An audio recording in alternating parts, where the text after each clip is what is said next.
Okay, the recording has started, and then I will turn off my camera when the two of you are talking so that the bandwidth is optimized. So this is an important moment. This month is the 20th anniversary of the UN Security Council's resolution on women, peace, and security. And there will be many activities during this year to mark that and to try to make the observation and the implementation of the Security Council resolution more of a reality in more places. So you will be talking about that, but let me introduce Madam Bineta Diop, who is Special Envoy of the Chairperson of the African Union Commission on Women, Peace and Security, and founder of Femmes Africa Solidarité. And Leymah Gbowee is the founder of Gbowee Peace Foundation Africa, a peace laureate of the Nobel Prize, and executive director of Women, Peace and Security at Columbia University's Earth Institute. Is that correct? That's correct. Oh, good. So you were muted, please. So you were muted, so you will correct it, I'm sure. Oh, yes. Did you hear me, Leymah? I did. I heard you. Can you hear me? Yes. Yeah. But you didn't hear Bineta? Yeah, tell me part of it was off, so maybe you will do it after. Okay. All right. Yes, okay. I have a backup recording. Okay. So let's start with you, Bineta. You have been active in this and a pioneer for many years on the issues of women and peace and security and on economic development for women and on women's voices on the issues that are of importance to Africa and to the world. I wonder if you could just make a brief comment on what is the importance of this 20th anniversary? What happened? Why is that Security Council resolution important? And what do you hope to do during this year to make it even more powerful a reality? Thank you so much, Tammy, for having us in All Africa. But also let me say congratulations to Leymah. I said my African sister or daughter who have been one of our champions as the Nobel Peace Laureate. I'm very happy to be with her in this panel.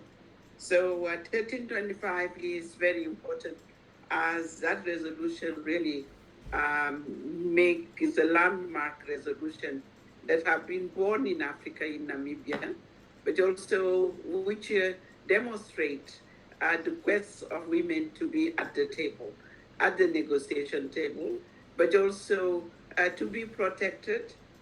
When we say that, their right to be protected, but also their participation to be recognized in time of war, in conflict, but also in times of peace. So I will say that this is our, if we can call it, quote, our weapon for protection for women in Africa.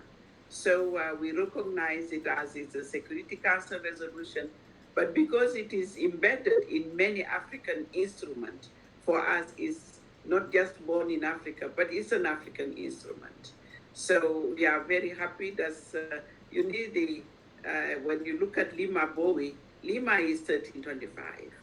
You know, she's really born in the theater of war, but she has been at the forefront.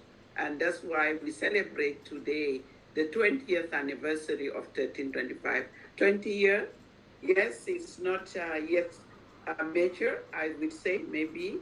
Again, we'll celebrate maybe the 50 years and make sure that it happened and fulfill the objective that we have on 1325.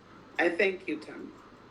And thank you for that explanatory remark. And Leymah Gbowee, would you respond to that and talk about what the importance is to you from the perspective of a person who has grown up in conflict and in war and survived and has been working in so many areas for peace and development and for women's voices ever since. You might say just a little bit about how those experiences have shaped you and your approach to these issues. Thank you so much. Thank you, Madam Diop. I would say Madam Diop because this is a formal setting, but thank you for having me on this call. One of the things that I liked about what Madam Diop said was that definitely my whole experience as a practitioner of um, the WPS agenda is because I was definitely born or nurtured, born in the theater of war, nurtured in the intensive care unit of trying or living through a period of devastation, and then being mentored as a young person through the eyes of many older women who came before me, including herself. So, as a 17-year-old who lived as a survivor of war, there were many questions, but also there were many things that I saw early on in my life, long before 1325, women trying to respond to the war, women trying to protest, women trying to provide humanitarian aid. And then when I walk into it, peace building, there still wasn't a 1325 that offered protection, that offered. So we were making do along the way. We were trying to do stuff. I remember earlier on in my work as an activist, we had gone to an internally displaced center where we met with a group of women who were telling us about the challenges they were facing in accessing humanitarian aid. And those were the years where you had the whole concept of do no harm, sex for food, and all of these different things. And without, like I said, there wasn't any 1325, but there was this recognition for us as practitioners on the ground that there was a need not just only for protection, but there was a need for participation, and there was a need for prevention of the war. So all of the three P's that encompasses 1325 in those early years of activism, we knew that these were something that we should have as women on the ground. And what we were seeing in that internally displaced camp at that moment was that these women were not being protected. There was the prevention of conflict was absolutely out of the window, and there was no way that they were even participating in their rights to have food. So it's not just ending the wars, or it's not just participating in, but it was just participating in how much food they needed, what kind of nutrition their children needed. So this agenda, when it came into existence, it really came to tackle all of the questions that we had been fighting or working with long before it came. 20 years later, where are we? Do we see protection? Do we see participation? Do we see prevention? I would say not at the rate that we have seen, I mean, that we would love to see, but we can't throw the baby out with the bath bucket. There have been gains, there have been recognition. I won't be on this call as a Nobel laureate if there wasn't that kind of recognition. Today, Madam Diop sit at the EU as a special envoy on women, peace, and security. These were things that we didn't see long ago. Should we now sit on our laurels and say we've done it? No, there's still a lot more to do. We still see violence against women at rate that are really, really heart-wrenching. We still see girls' rights to education. We still see all of the different things that we have been craving for. And this is the moment for us, 20 years later, to make 1325 an everyday language, not just at the UN, but in the politics of our daily existence, in our countries, at the community level, and everywhere. I like what... Yeah, that's great. You both talked about things, and maybe you could talk to each other about the importance of youth being involved, which you've both mentioned, and the importance of giving people skills to be involved. So just discuss that among yourselves for a moment, if you would. Yeah, no, I think I like what Leymah has said, that, the activism of African women, even before the 1325 resolution, in particular in the region where she belongs, which Liberia, Sierra Leone, Guinea, and the work that have been done there. Being at the negotiation table without being asked to be there is really one of the major one is the participation and knocking the door and saying this, our voices need to be heard. So we recognize the women of that region, the Manu River women, and Leymah is really the testimony that women were there before 1325. And many of us have those experience, the experience of that region and other region like the Great Lakes. Those experiences, what really formed the UN Resolution 1325, is the experience of the African women and other women of the world. So, and I really also, Tammy, when Leymah said, yes, she's young because as I always call her, my daughter, she's young. This is the generation after us. But there is a new generation coming. And I know also her passion. Leymah, I know your passion with the youth, the younger generation, because as you rightly said, we need to pass the baton to this new generation. I'm looking at, for example, one of I will call my, small legacy that I wanted to leave. I created this one center in Senegal, which is doing master program for young people with the University of Dakar, because we need to create a critical mass of young people who are talented with skills, who have studied what is peace, security, women, peace and security, and how to wear the gender length within the whole peace and security analysis. So I think, and in response to that, so I know your passion also, Leymah. Can you tell us about your passion with the youth?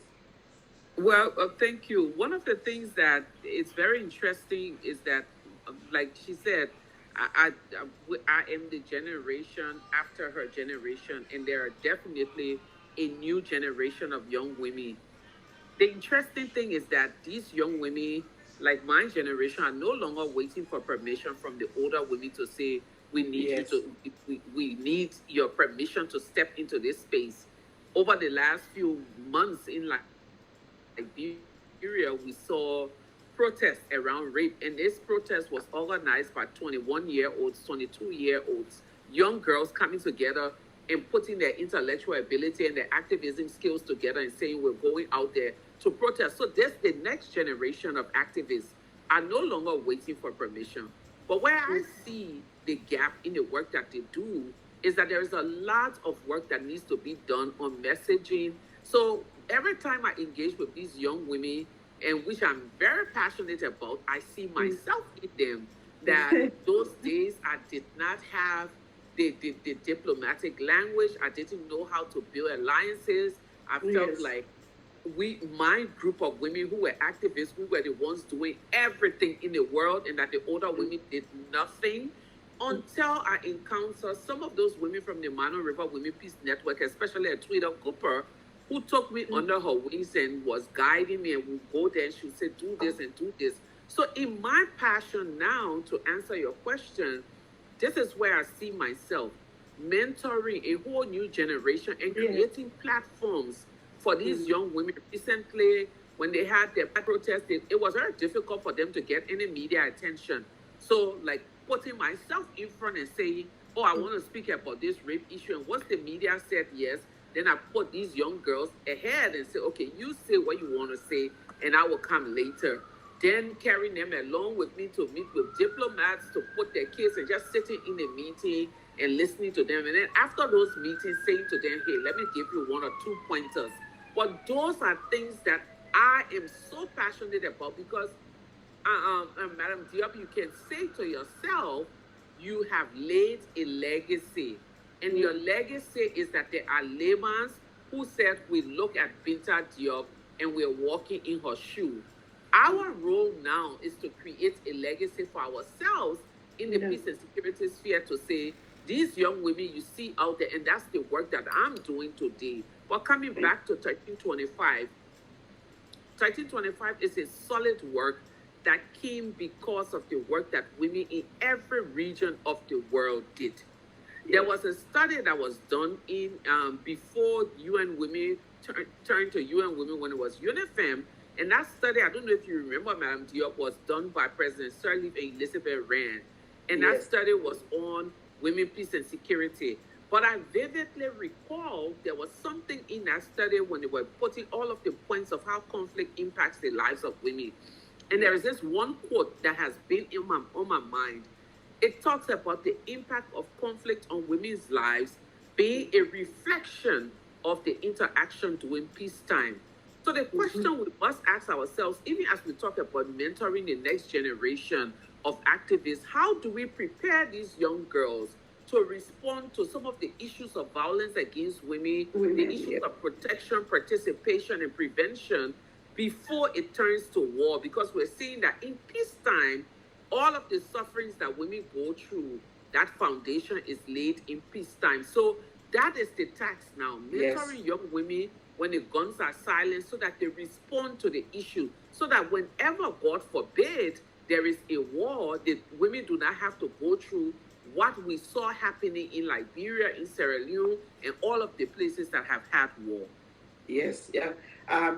What I like really at Leymah, that you say that those co-leadership, we certainly have been co-leading the past generation, my generation, your generation, because I have seen you at the table very strongly and defending your voice. And now you are co-leading with the next generation. And that's the co-leadership that we celebrate today.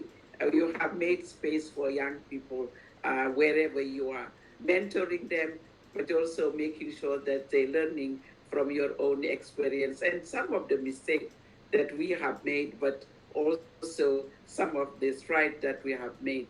And you mentioned also the fact that now it is very quick, the social media.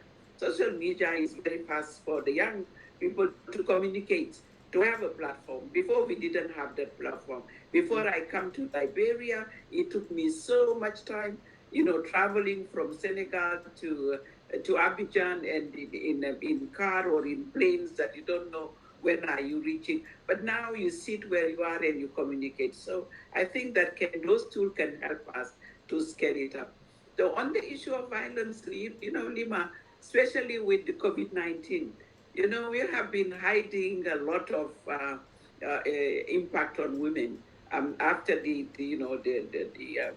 what Ellen and Elizabeth have done, the icons have done on that study that motivates this 1325 as well. But violence against women is still there. It's still there. In conflict, have been used as a weapon of war. But also we know that sometimes when we are deploying our military, and this is something that at the AU we say zero tolerance policy, even with the military. So now we see that COVID-19 have exacerbated, have brought in surface the violence at home, but also in theaters of war. So this is going to be our combat. And I think one is not just about the policy, it's not about the law. We need them. But it's the practicability of those laws. How do we implement the laws? And that's where I want to jump in, because in 20 years of 1325, in 20 years of a beautiful resolution, what we've come to see, and there are many places where they've tried to replicate with national action plans, with all of the different things, the gaps that are still there, like you rightly said, the major gap is the practicality of 1325. There was a recent experience in Liberia when our government, there was this round table where they were presenting the national action plan. That was about a year ago. And we went to this meeting because the first national action plan, my organization and myself were part of the drafting. So it was important for us to be involved in the second one under this new leadership. So they presented the action plan, very ambitious action plan. And then they presented a budget to the partners of $25 million for the implementation of the National Action Plan. What was interesting to me was that the National Action Plan was about 3 times, the budget for the National Action Plan was about 3 times more than the national budget of the Ministry of Gender. Ooh. And that is the unrealistic part about all of this, which we raised. And this is not just a Liberian problem. This is a problem in most parts of the world, where the whole language of gender is used to make governments look good, but when it comes to political will and financing for all of the different things around gender, then the language turns different. And I feel like for 1325 to be effective, there are many things that should happen. One, practicality at the UN level. Yes, we've seen this USG appoint a lot more women than other people, but it's time for it to be even more practical in peace missions, in peace talks, and all of this. We can't, I still pray to see the day where there are women who are giving the task of leading peace talks and not just adding them on, because I know there are many women who are very well versed on politics. I had the pleasure of sitting with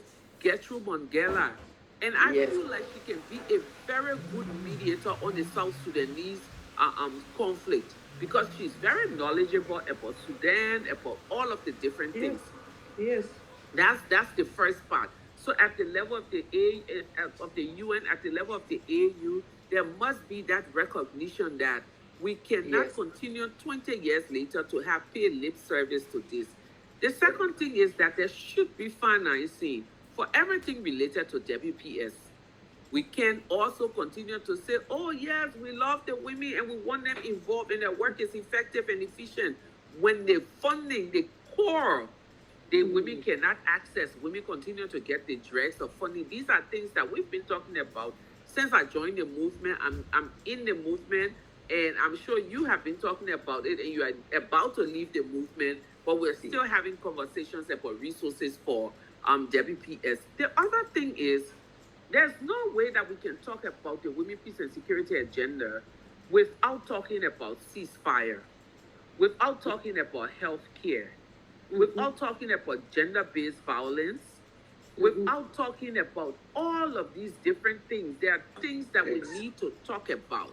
Over the last few weeks, there are a group of organizations, Will, Margaret, others, who have come up with some feminist principles around these things. And I feel like for us to actually incorporate or see 1325 implemented, we must look at all of these principles, some of it that I mentioned, and say this is where we need to go.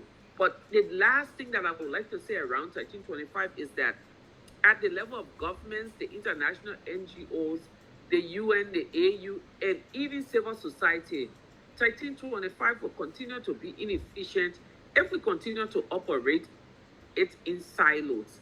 So at the national level, there has to be a point of convergence between government and civil society to say, even though we don't agree on many things, but let's agree that in the implementation of the National Action Plan, because it's in all of us' interest, we will agree. Finally, we can never talk about peace and security without looking at the human security needs of people, because we know in the absence of human security needs, people get agitated and it leads to war. And COVID is teaching us now that there is no peace without providing the needs, the requisite needs for people. And the SG talked about ceasefire and all of those things that I mentioned, and are all part of the feminist principles that I mentioned.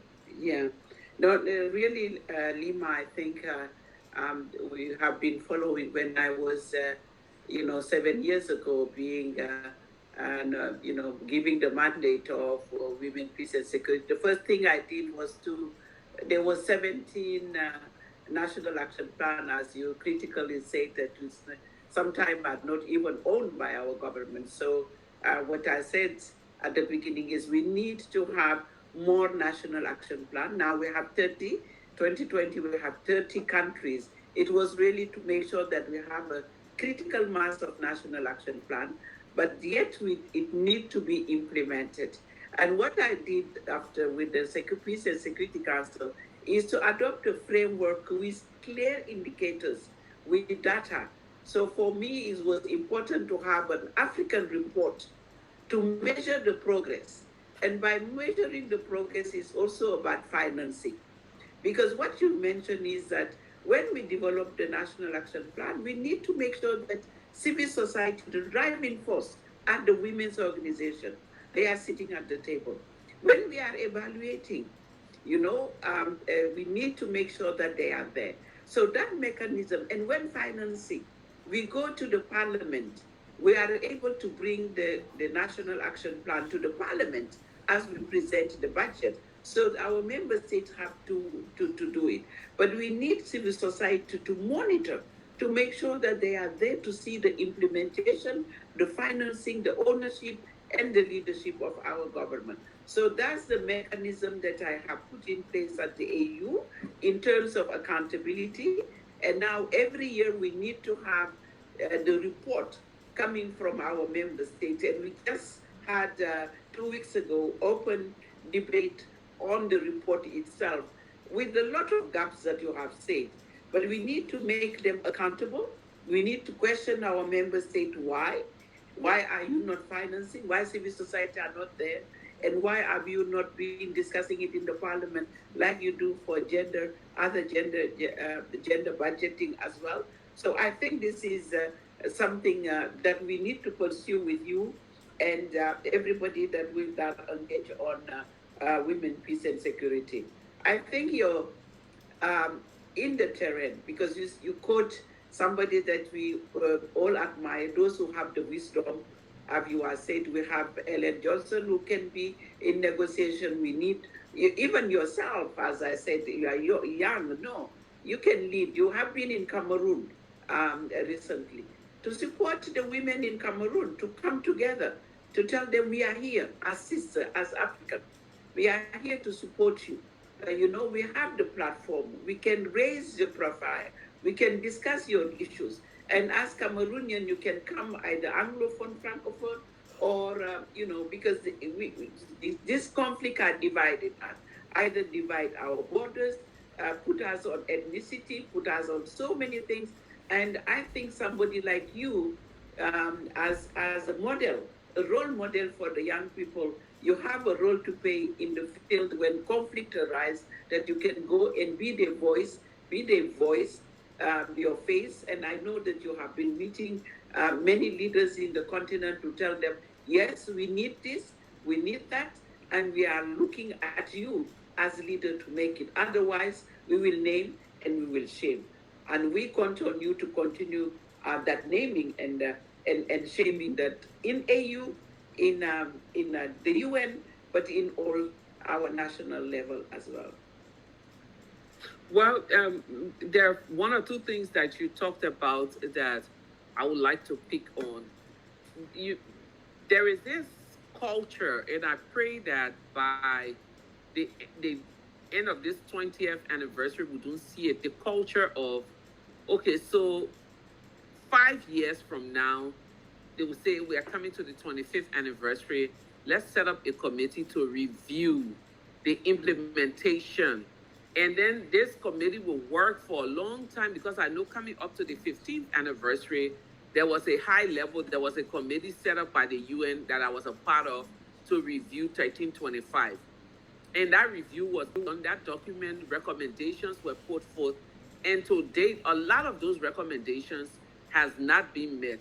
Had it not been for COVID, today we'll all be parading in New York at the UN, celebrating 1325, going from one meeting to the other till nightfall, and then we'll have a big celebratory event celebrating whatever. I feel it's important that we begin to go back to the archives and go back to the history and go back to those old recommendations and say, let's sit and see which of these are still relevant to today, which of these are easily implemented, how can we get governments to fund these, and how can we make sure that these are working for us. I think that's the first place that we need to go after 20 years. The second thing that I think is important for all of us to consider is even after 20 years, there are still places and spaces in this world where 1325 is unknown. We need to go back because knowledge is power to popularizing 1325. It's still stuck at this level. And at this level, we need to bring it down to the grassroots level so that people understand that there is this resolution that provides for protection, participation, and prevention of conflict.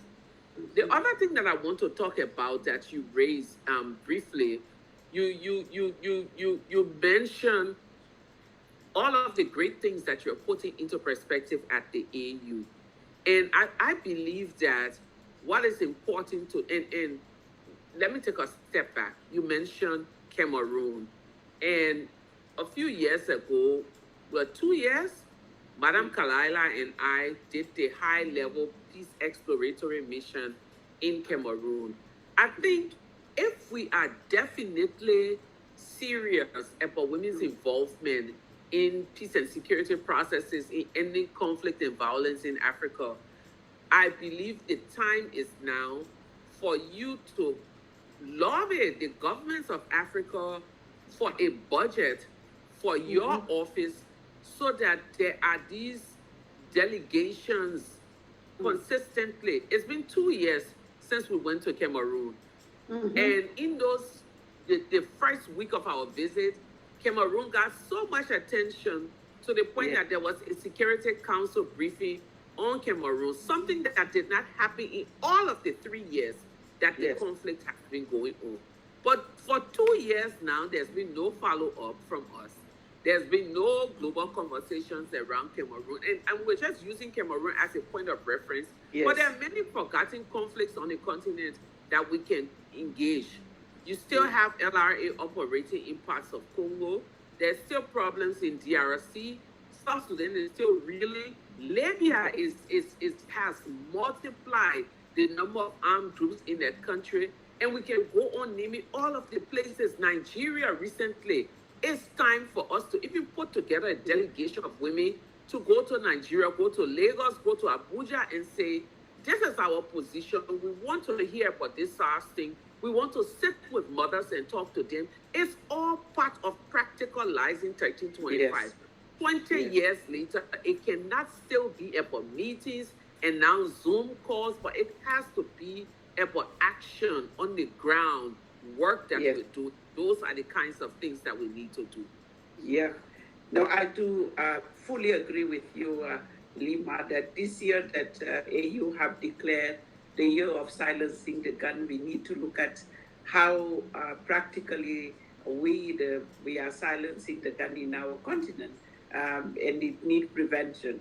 And our solidarity mission, the one in Cameroon, right now we are supporting our sister in Mali, and we know that, violence is happening in countries that are in election, in governance.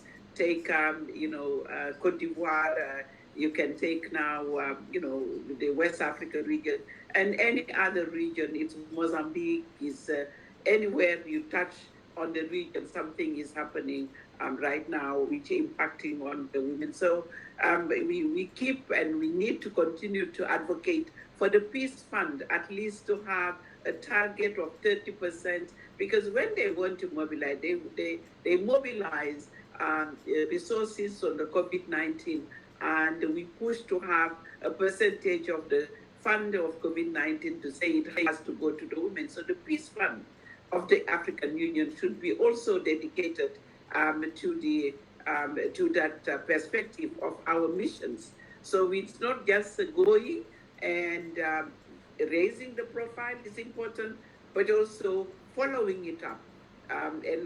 My mission, I did a joint mission with Amina, our sister DSG, Amina Mohammed of the UN. We went in the Sahel, we went in the Lake Chad Basin, the Great Lakes, etc. But it's not enough.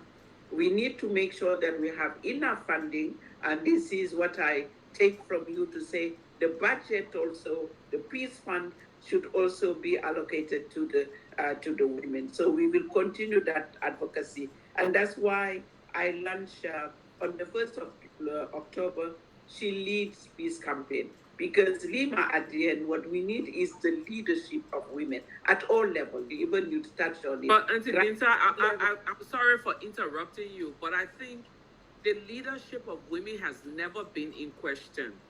Yes. From Cape to Cairo, from Accra to Abidjan, Monrovia to Morocco, women are just waiting to be called. And their abilities have been on hold, especially on the continent.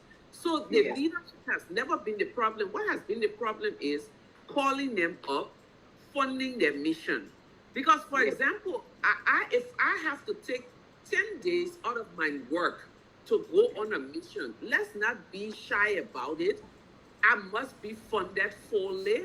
Yes. I must have, the car should represent my title.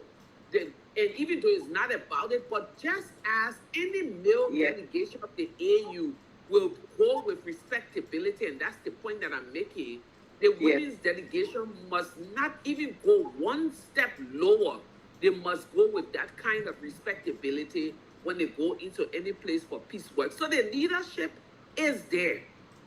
What they need is the mobilization and the resources to accompany that leadership. And I think this is where your work is called for. And I think if you can manage to do that, we are always at your back, cheering for you and saying to you, as the special envoy, we will follow you, we'll do whatever you want us to do. But it's not about you. It's about the peace and stability of our continent. Yes, exactly. No, I do agree that I am there today. Tomorrow, somebody else will take that position, and it's. I said Africa have been at that vanguard. At least we have a special envoy there, pushing with your support. You have been beside me and making sure that the issue that you have seen and felt need to be implemented, and we need to do more. So we are there for you. And the next one, the next mandate, I'm sure that will continue, but I will continue to fight for the voice of the women. Is not about me, it's about us, it's about the continent. And we need to make sure that those gaps that we have seen, we need to make sure that in the 5 years to come, we fill those gaps. As you said, the glass is half empty as full. We're not celebrating fully, but we need, we have made some achievement, but more need to be done. Women are waiting and they cannot wait longer. So I do agree with you. This has been a wonderful conversation. Thank you both for making the time. And I hope that we can continue and do more conversations as the time goes on.